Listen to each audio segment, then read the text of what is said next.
Hello everyone. इस video में मैं आपसे अपना चौधरी चरण सिंह यूनिवर्सिटी का एक्सपीरियंस शेयर करूंगा। मैंने इस यूनिवर्सिटी में एडमिशन लिया था पीएचडी में लास्ट ईयर, बट मैंने अब ट्रांसफ़र ले लिया है वहाँ से। तो क्या टाइमलाइन रहती है, क्या प्रॉब्लम्स आती हैं, कितना टाइम लगता है जेआरएफ लेने में, तो इस वीडियो में पूरी बात करेंगे इसके रिगार्डिंग। तो मैं पूरा सीक्वेंस से लेके चलता हूँ आपको। तो लास्ट ईयर इसका नोटिफिकेशन आया था मई में, और 5 जून लास्ट डेट थी फॉर्म फिल करने की। और फॉर्म की फीस थी 2500 रुपये फॉर जनरल, और ST SC के लिए 1500 रुपये। तो मैंने फॉर्म फिल किया था जून में, मई जून में। देन इंटरव्यू के लिए कॉल आती है हमें सितंबर में। तो जून के बाद जून, जुलाई, अगस्त, सितंबर लगभग पूरा चला गया था। तो ये लिस्ट निकालते हैं, और ये लोग 13 नवंबर को लिस्ट आती है, और इंटरव्यू के लिए लोग बुलाते हैं 26 और 27 को। तो ये इन्होंने लिस्ट अपलोड करी थी कि 26 तारीख को इन लोगों का इंटरव्यू है, 26 सितंबर 2024 को, और 27 सितंबर 2024 को इन लोगों का इंटरव्यू है। तो मेरा नाम 27 को आया था, तो मैं 27 को गया था इंटरव्यू देने के लिए। तो दो लोग थे, एक कन्वीनर थे जो पीएचडी के थे उस साल, और एक उन्होंने बाहर से एक पर्सन बुलाया हुआ था। तो इंटरव्यू नॉर्मल था, कुछ ज्यादा इन डिटेल नहीं था। बस आपके टॉपिक से रिगार्डिंग भी नहीं ज्यादा पूछा कि हाइपोथेसिस क्या होते हैं, लिटरेचर रिव्यू क्या होता है, बिब्लियोग्राफी क्या होती है। बस ये सब पूछा था, और एक एक्स्ट्रा कॉपी लेके जाना ये आप सबमिट करने के लिए अपना प्रपोजल। तो 27 सितंबर 2024 को इंटरव्यू लिया इन लोगों ने। ठीक। और तो रिजल्ट आया था इसका अक्टूबर में। तो 21 अक्टूबर को इन लोगों ने रिजल्ट निकाल दिया। राइट। तो 21 अक्टूबर को रिजल्ट आया था। तो फाइनली मेरा नाम आ गया था यहाँ पे, जैसे आप दे सकते हैं। राइट। तो मैंने फिर, हमें फीस सबमिट करनी थी कोर्स वर्क के लिए। तो काफी ज्यादा फीस है इस यूनिवर्सिटी में। 25,000 रुपये आपको कोर्स वर्क की फीस सबमिट करनी होती है। जो ST ST हैं उनको 12,500 रुपये, और जनरल को 25,000 रुपये। तो आप इसको डिमांड ड्राफ्ट के थ्रू या NEFT के थ्रू सबमिट कर सकते हैं। ठीक। तो ये लास्ट डेट थी हमारी 5 नवंबर।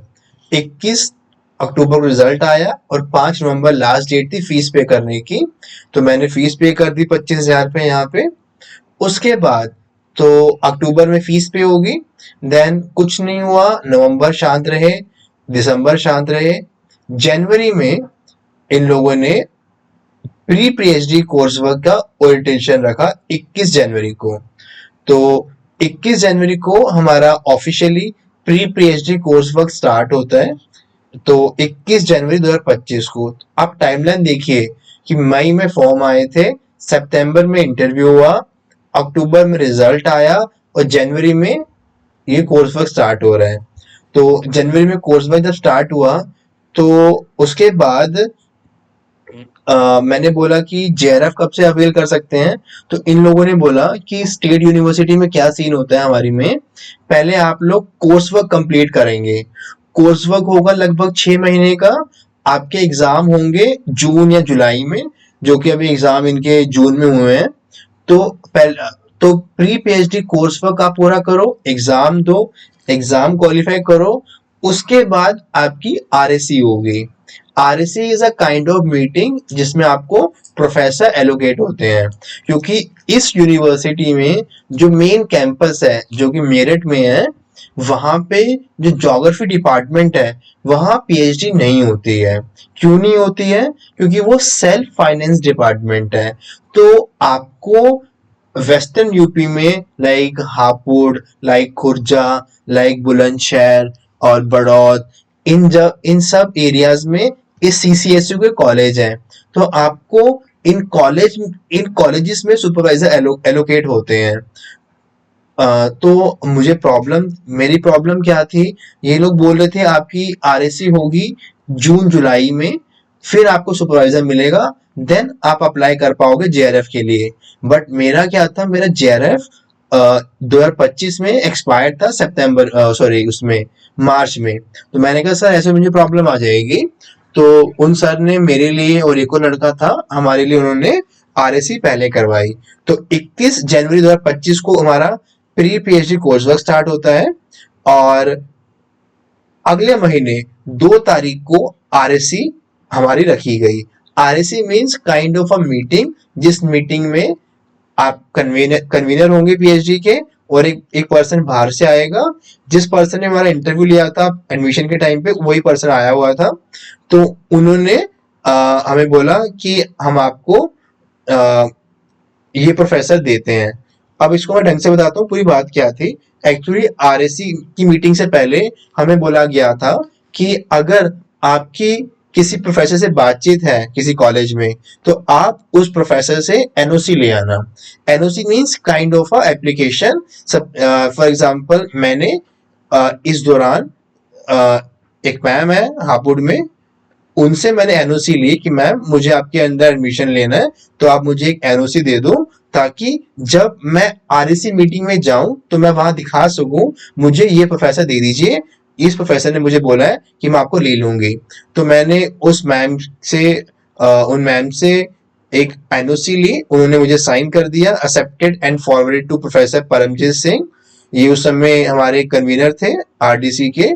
तो मुझे फाइनली 2 तारीख को जब हमारी आरएससी थी, मैंने वहां पे ये लेटर शो किया कि हाँ मुझे मैम ने अग्री कर लिया है कि आपको ले लूंगी मैं। तो इस आरएससी में मुझे क्या हुआ, वहां पे मैम के अंडर सीट अलॉट कर दी गई। तो अब आरएससी के बाद क्या होता है, आपको आरएससी लेटर दिया जाता है। जस्ट मिनट में आपको दिखाता हूँ आरएससी लेटर कैसा होता है।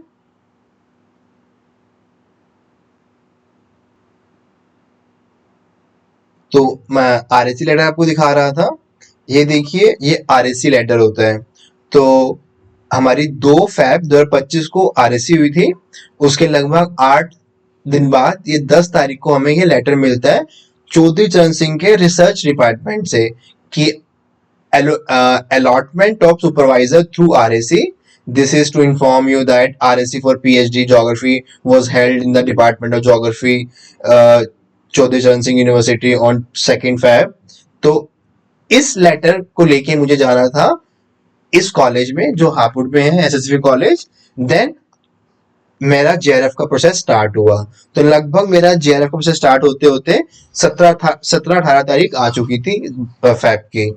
तो मैं आपको क्या बताना चाह रहा हूँ कि अगर आप किसी सेंट्रल यूनिवर्सिटी में जाएंगे, बी8, डीयू, जामिया, जेएनयू और इग्नू, वहां पे क्या होता है, जिस दिन आपने एडमिशन लिया आपने फीस पे करी।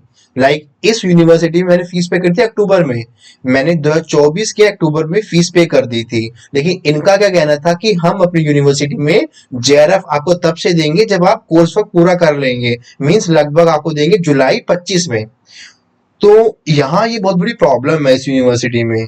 ये यहाँ नहीं, बाकी यूनिवर्सिटी में प्रॉब्लम मैंने पता चली कि जो स्टेट यूनिवर्सिटी है वो ऐसे ही करती है। तो मैं उन लोगों को बोलूंगा जिनका जेआरएफ एक्सपायर होने वाला है, वो लोग इन यूनिवर्सिटी में मत जाए तो बेटर रहेगा। क्योंकि अगर आपका जेआरएफ अभी अभी निकला है तो आपके लिए ठीक है, अगर ये आपको 6 महीने 1 साल बाद जेआरएफ देते हैं। सपोज आपका 1 साल बचा हुआ है, 6 महीने बचे हुए हैं, और आप इन यूनिवर्सिटी में अप्लाई कर रहे हैं और आपका नाम भी आ जाता है, तो ध्यान रखना जेआरएफ अवेल करने के लिए आपको लगभग 7 से 8 महीने, 9 महीने, 10 महीने का भी वेट करना पड़ सकता है। तो इसलिए बेटर ऑप्शन ये है कि अगर आपके पास टाइम है 2 साल का, तो यहाँ वेट कीजिए। अदरवाइज किसी सेंट्रल यूनिवर्सिटी में आप ट्राई कीजिए, क्योंकि वहां पे जिस दिन आप फीस पे करते हो उसी दिन से आप जेआरएफ अवेल कर सकते हो। यूजीसी यही बोलता है, बट अब मुझे नहीं पता ये स्टेट वाले ऐसा क्यों करते हैं कि आपको इतना लंबा वेट करवाते हैं। तो आई होप आपको ये बात समझ आ रही होगी, स्पेशली जिनका लास्ट कुछ महीने बचे हैं जेआरएफ खत्म होने के लिए, वो यहाँ मत फंस जाना। थैंक बाई चांस मेरी आरएससी पहले हो गई, जो मेरे कन्वीनर थे उन्होंने बात मान ली, करवा दी, अदरवाइज मुझे बहुत प्रॉब्लम आने वाली थी यहाँ पे। तो आई होप आपको ये बात समझ आई होगी। Thank you. अगर कोई डाउट है इस यूनिवर्सिटी से रिगार्डिंग तो आप मुझे कमेंट सेक्शन में लिख सकते हैं। Thank you.